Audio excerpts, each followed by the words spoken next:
আসসালামু আলাইকুম গাইস, কেমন আছেন সবাই? আশা করি সকলেই ভালো আছেন। তো আপনাদের সামনে একটি রিয়াকশন ভিডিও নিয়ে আসলাম। হযরত আবু তোহা মোহাম্মদ আদনান সাহেবের একটি ভিডিও রিয়াকশন করব এখন। শিরোনাম হলো, আমাদের এই দেশে অতি শীঘ্রই আরেকটি লড়াই হবে। তো সেই সম্পর্কে আমরা কিছু জানবো। আসেন আমরা সবাই ভিডিওটি দেখি। সামনে একটা লড়াই আসবে এই দেশের মাটিতেই। এটা আমাদের ভবিষ্যৎবাণী না, এটা আমাদের দূরদর্শীদের আলোকে বলছি। একটা তো লড়াই দেখছেন প্রকাশ্য কুফুরির সাথে তাওহীদের লড়াই। একটা লড়াই দেখছেন না, প্রকাশ্য কুফুরির সাথে কিসের লড়াই? তাওহীদের। সামনে একটা লড়াই দেখবেন মডারেট ইসলামের সাথে প্রকৃত ইসলামের লড়াই। নতুন একটা ব্যাটল দেখবেন সমাজের মধ্যে চলবে, কথায় কলমে, টকশোতে, ময়দানে, ওয়াজ মাহফিলে, সব জায়গায় দেখবেন একটা নতুন ব্যাটল সামনে আসবে। মডারেট ইসলাম মানে সুশীল মার্কা ইসলাম, বুঝেন নাই? সুশীল মার্কা পশ্চিমা আদলের এক ইসলাম, পশ্চিমাদের সন্তুষ্টি মানে সাধনকারী ইসলাম, এবং যে ইসলামটাকে ওরা প্রমোট করবে, এর সাথে একটা লড়াই দেখা যাবে যারা নবী মুহাম্মদ সাল্লাল্লাহু আলাইহি ওয়াসাল্লাম এবং সাহাবীদের সেই সিরাতের আদলের ইসলাম মানে, এইটার সাথে একটা কনফ্লিক্ট সামনে দেখবেন আপনারা। দেখে নিয়েন ইনশাআল্লাহ। কারণ আমরা খুব গভীরভাবে অবজার্ভ করছি বিষয়গুলো, যে যারা এতদিন পর্যন্ত সুযোগ সন্ধানী ছিলেন তারা এখন মডারেট ইসলামের দীক্ষায় দীক্ষিত হচ্ছেন। এই ইসলাম দিয়ে আল্লাহর জমিনে দিন কায়েম হবে না। ইসলামে আল্লাহর জমিনে দিন কায়েম করতে হলে সাহাবীদের ইসলাম নিয়ে আসতে হবে বাংলার জমিনে। আর সাহাবীদের ইসলাম শুধু আমর বিল মারুফের ইসলাম ছিল না, এখানে নাহি আনিল মুনকারও ছিল। মানে আপনারা হয়তো বোঝেন নাই, মানে শুধু সৎ কাজে আদেশের ইসলাম ছিল না, বরং অসৎ কাজে নিষেধের ইসলামও ছিল। শুধুমাত্র আমরা ভালো ভালো কথা বলবো, অন্যায় নিষেধ করব না, শুধুমাত্র তাবলীগের কথা বলবো, আল্লাহর জমিনে দিন কায়েমের কথা বলবো না, প্রয়োজনে আমরা জুলুমের বিরুদ্ধে দাঁড়িয়ে যাব না, জালেমের বিরুদ্ধে প্রতিবাদ করব না, এইরকম ইসলাম, এইরকম মানহাজ দিয়ে আপনি বাংলাদেশের জমিনে দিন কায়েম করতে পারবেন। এখন কথা হচ্ছে, আমি অনেক গভীরে চলে যাচ্ছি। যুবক ভাইদেরকে বলছিলাম যে নামাজের সাথে তেলাওয়াত ধরে রাখেন, আজকার ধরে রাখেন, ওলামা একরামের সোহবত ধরে রাখেন, এবং প্রকৃত ইসলাম আর এই প্রোটেস্ট্যান্ট ভার্সন অফ ইসলাম, মডারেট ইসলাম, এর পার্থক্য বোঝার চেষ্টা করবেন। ইসলাম শিখবেন আল্লাহ, তার রাসূল এবং সাহাবীদের কাছ থেকে। ইসলাম আমাকে পশ্চিমাদের কাছ থেকে শিখতে হবে না, ভারতের কাছ থেকে শিখতে হবে না, এই সুশীলদের কাছ থেকে শিখতে হবে না, এই মুনাফেক মার্কা বুদ্ধিজীবীদের কাছ থেকে শিখতে হবে না। ইসলাম শিখবো কোত্থেকে? সাহাবীদের কাছ থেকে। কাদের কাছ থেকে? এবং সিরাত থেকে আমি দলিল নিব। কোত্থেকে দলিল নিব? সিরাত থেকে, কোরআন থেকে এবং সুন্নাহ থেকে আমি দলিল নিব। আমি পশ্চিমাদের থেকে দলিল নিব না। একটা বিষয়ে স্পষ্ট মনে রাখবেন, ওরা যে ইসলামটাকে প্রমোট করবে নিঃসন্দেহে সেই ইসলামের মধ্যে আব্দুল্লাহ বিন উবাইয়ের একটা মানহাজ থাকবে। ওদের ইসলামের সাথে আব্দুল্লাহ বিন উবাইয়ের মানহাজ জড়িত থাকবে। খবরদার এই ট্র্যাপে পা দিবেন না, আল্লাহ পাক আপনাদেরকে হেফাজত করেন, আমিন। এরপরে আসেন যে পয়েন্টটা নিয়ে আমি এদিকে চলে আসছি, যে আমাদের সমাজের এই সংকটগুলা, যে বড় বড় লেভেলের সংকটগুলো, এগুলোকে যদি আমরা দূর করতে চাই, তাহলে আল্লাহর কসম করে বলছি, রাষ্ট্র ব্যবস্থায় পরিপূর্ণ ইসলাম কায়েম না হওয়া পর্যন্ত আমরা পরিপূর্ণ স্বাধীনতা অর্জন করতে পারবো না। এইটা একদম নিজের মধ্যে সূরা ফাতিহার মতো মুখস্থ করে নেন। যতই আমরা জনবল দেখাই না কেন, যত মাহফিল করেন, যত প্যান্ডেল নিয়ে আসেন, হ্যাঁ, যত আপনি স্লোগান দেন, আরও তো অনেক কিছু করছি আমরা, ঠিক আছে, কাজ তো ভালো, আলহামদুলিল্লাহ, কোনো সমস্যা নাই। বাট এই কাজগুলো ভাটা পড়ে যাবে যদি উপরের লেভেলে ইসলামকে নিতে না পারি আমরা। এমনকি মসজিদের মধ্যেও আমরা স্বাধীন থাকতে পারবো না যদি আমরা রাষ্ট্র ব্যবস্থা ইসলামকে নিতে না পারি। গত 10 বছর দেখেন নাই, জুমার খুতবা কি দেওয়া হবে সেটার উপরে চাপ প্রয়োগ করা হয়েছে। ওয়াজ মাহফিলে কি বলবেন, কি বলতে পারবেন না, তার উপরে আপনাকে নজরদারি করা হয়েছে। আমরা তো এমন একটা হালতে ছিলাম যে বাসায় ঘুমালেও বাসার বাইরে ওই গোয়েন্দা সংস্থার লোকজন বসে থাকতো। কোথায় যায়, কি করে, কার সাথে ফোনে কথা বলে, কে তাকে কল দেয়, যে কল দিল তার সাথে এর কী সম্পর্ক। আমাদেরকে কল দিলে তো মানুষই বিপদে পড়তো, আর কি, কল দিয়েও তারাই বিপদে পড়তো। কার সাথে দেখা করে, কে বাসায় আসতেছে, কে যাচ্ছে। এই যে একটা, মনে আছে দাজ্জাল যে দ্বীপে বন্দী আছে, একটা হাদিস আছে না, একটা যে তামিম দারি রাদিয়াল্লাহু আনহু হাদিস, প্রথমে একটা প্রাণীর সাথে দেখা হয়, সেই প্রাণী জিজ্ঞাসা করে যে তোমরা কোত্থেকে আসছো, মনে আছে হাদিসটা? তো ওই প্রাণী নিজের পরিচয় দিয়েছিল কি, যে আমি জাসাস। আমি কে?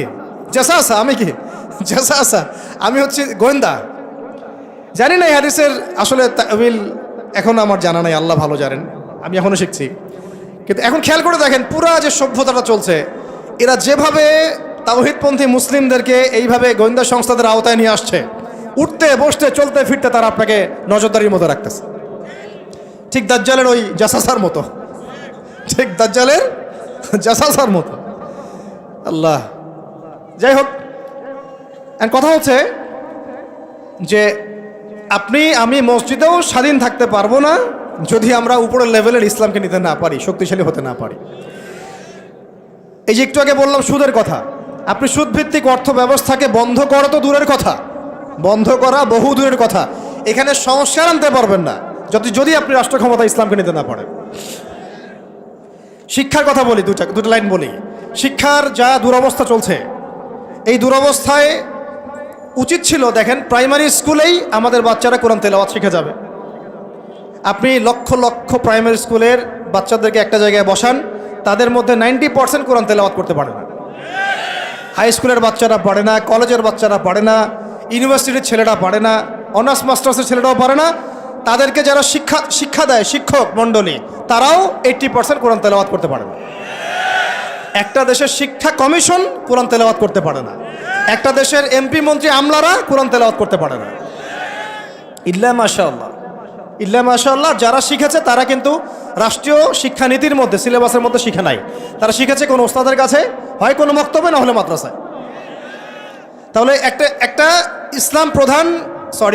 একটা মুসলিম প্রধান রাষ্ট্রে শিক্ষা ব্যবস্থার মধ্যে কোরআন বাধ্যতামূলক নাই। তাহলে আমরা শিক্ষার মধ্যে কোরআনের ইসলামের কি দ্বৈনতা বুঝতে অসুবিধা আছে? এই সংকট কিভাবে দূর করবেন যদি আপনি ইসলামকে রাষ্ট্র ব্যবস্থায় না নেন? দাবি করলাম, আন্দোলন করলাম, মানববন্ধন করলাম, আপনাদের কি মনে হয় তারা চেঞ্জ করে দিবে? কখনোই করবে না। হয়তো বলবে ঠিক আছে, আচ্ছা ঠিক আছে, আমরা 10টা সূরা দিয়ে দিলাম পড়ুক, 20টা সূরা দিয়ে দিলাম পড়ুক, এক পারা দিলাম মুখস্থ করুক, সর্বোচ্চ দিল ধরেন। কিন্তু আমরা জানি যে এগুলো দিয়ে সাহাবাওয়ালা সেই জজবা, সেই ইমান, সেই দাওয়াত, সেই জিহাদ, সেই একামতের দিন সম্ভব না। এগুলো জাস্ট আইওয়াশ শোডাউন করা মানুষকে। জ্ঞান, ইসলামের জ্ঞান যে এত যে গভীর, মানে আমরা এখন যেটা অনুভব করি যে আমরা এই সাগরের কিনারায় দাঁড়িয়ে আছি, এখনও সাগরে নামা তো দূরের কথা, আমরা পাও ভিজাইনি এখন। এটা হলো দ্বীন ইসলামের জ্ঞানের গভীরতা। আর আমাদের 90% মুসলিমের কান্ট্রি, এখানে শিক্ষা ব্যবস্থায় ইসলাম নাই। কোরআন বাধ্যতামূলক না, হাদিস 100টা বাধ্যতামূলক না। 20 বছর পড়াশোনা করে আমাদের ভাইরা 20টা সূরাও শিখে না। এখানে ইংরেজি বাধ্যতামূলক, সায়েন্স বাধ্যতামূলক, ম্যাথামেটিক্স বাধ্যতামূলক। আর কি বলবো, বিসিএস ক্যাডার হচ্ছে কোরআন ছাড়াই।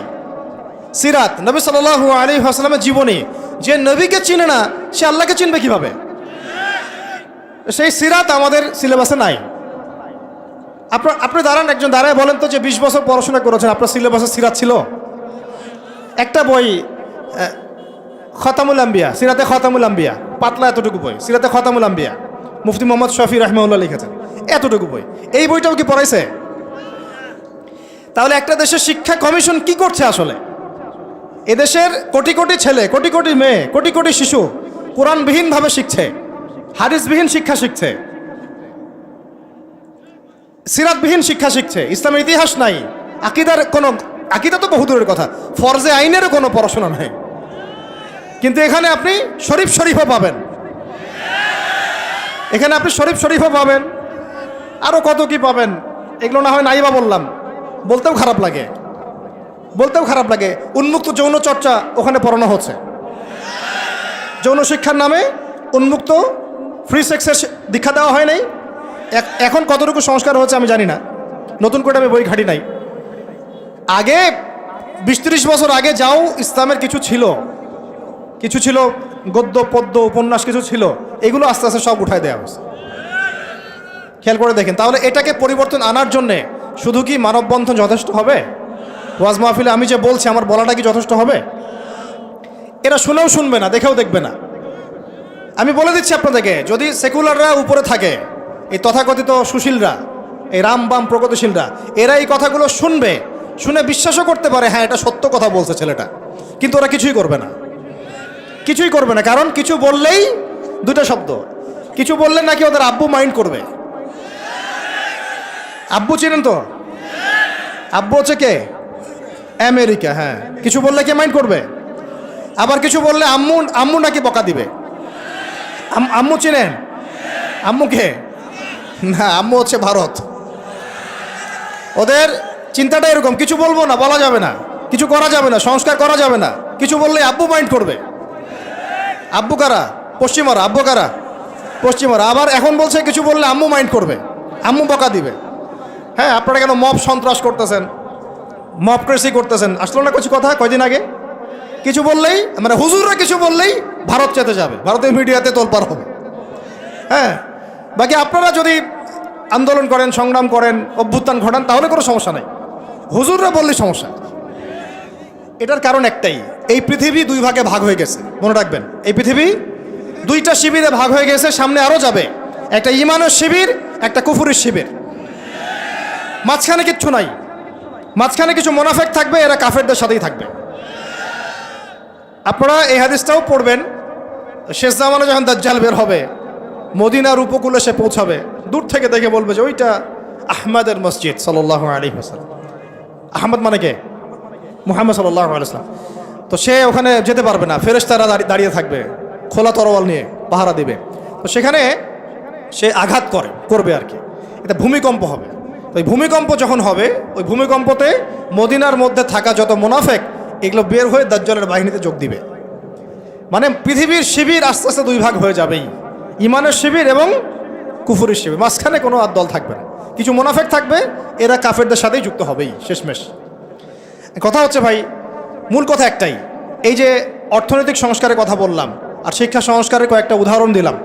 শিক্ষার এই দৈন্যতা, দুরবস্থা, 20টা বছর 30টা বছর আপনার জীবন থেকে কেড়ে নেওয়া হলো একটা চাকরির সুরসুরি দিয়ে, একটা শিক্ষিত হবেন সার্টিফিকেটের একটা কলা ঝুলাই দিয়ে আপনার জীবন থেকে 20 বছর নিয়ে নেওয়া হয়েছে। এই 20 বছরে আপনি কিচ্ছু শিখতে পারেননি ইসলামের, কিন্তু এই 20 বছর কিন্তু জীবন আর ফিরে আসবে না। 20 বছর দূরের কথা, একটা দিন চলে গেলে কি ফিরে আসবে নাকি? অথচ এই 20 বছরে আপনি মুফতি হয়ে যেতে পারতেন। আমরা আফসোস করতেছি এখন। এবং ওই সময় যে সময়টা কেড়ে নেওয়া হয়েছে, ওই সময়টা আমাদের জীবনের সবচেয়ে উর্বর সময় ছিল। ওই সময় আমাদের ব্রেন থাকতো ফটোকপি ব্রেন, একটা পৃষ্ঠা দেখলেই মুখস্থ হয়ে যায়। তখন মুখস্থ করাইছে একদম ছোটোবেলা থেকেই। আমি তো শিক্ষা নিয়ে কাজ করতেছি লাস্ট 7 বছর 8 বছর হয়ে গেছে। 7-8 বছর থেকে আমি স্কুলিং করতেছি, আরও বিভিন্ন প্রজেক্টে আছি। ওদের সবগুলো বই শুরু থেকে গোড়া থেকে ঘেটেছি আমরা, ঘাটছি, এখনও ঘাটছি। একদম ছোটোবেলা থেকেই বাচ্চাকে শেখায় Jack and Jill went up the hill. আপনারা পড়ছেন না এগুলো? জনি জনি ইয়েস পাপা, এই কবিতাগুলো একদম ছোটোবেলা থেকে প্লেয়ার ক্লাসে, নার্সারি ক্লাসে ওই কবিতার মধ্যে ওকে মিথ্যা শেখানো হয়। জনি জনি ইয়েস পাপা কবিতাটা দেখেন, ইটিং সুগার নো পাপা, খাচ্ছ কি চিনি খাচ্ছ, বলতেছে কি খাচ্ছি না, মুখের মধ্যে কিন্তু চিনি আছে। তাহলে ছোটোবেলায় আমার বাচ্চাকে শেখানো হলো কীভাবে মিথ্যা বলতে হয়। প্রত্যেকটা জায়গায় সমস্যা আছে, প্রতিটা জায়গায় তারা সূক্ষ্ম সুকৌশলে বিষ ঢুকাই দিছে। প্রবলেমের মানে সমস্যার গোড়া যে এত গভীর, কোনটা ছেড়ে কোনটা বলবো আমরা হুঁশ পাচ্ছি না। এই জন্য পুরো মূল সমাধানের জায়গাটা বললাম, ওইটা যদি ঠিক হয়ে যায় বাকি সবগুলো ঠিক হয়ে যাবে ইনশাআল্লাহ। আর এখন বিগত প্রায় 50-60-70 বছর থেকে বাংলাদেশে দাওয়াতের কাজ অনেক হয়েছে আলহামদুলিল্লাহ, এখনও হচ্ছে, দৈনন্দিন হয়েই যাচ্ছে ইনশাআল্লাহ। একটা জেনারেশন তৈরি হয়ে গেছে আলহামদুলিল্লাহ, যারা আল্লাহর জমিন, আল্লাহ দিন কায়েমের জন্য জান পর্যন্ত দিতে পারবে।